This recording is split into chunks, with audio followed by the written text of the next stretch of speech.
হিন্দীভাষীসকলক কৈছোঁ যে সামাজিক ন্যায় আৰু নিৰাপত্তা আৰু সমন্বয় সকলো দিয়াৰ দায়িত্ব অসম জাতীয় পৰিষদে আমি গ্ৰহণ কৰিম। আমি এটা গণমুখী ৰাজনীতি কৰিব কৈছোঁ।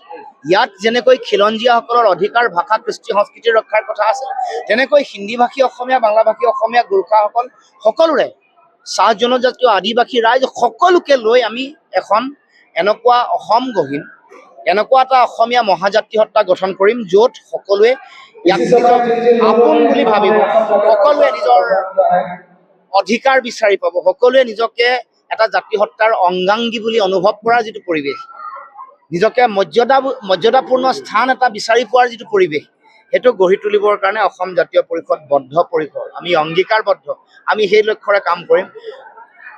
মানে ৰাজনৈতিক অধিকাৰ আজি আহিব কাইলৈ যাব, কিন্তু সমাজখন সদায় থাকিব।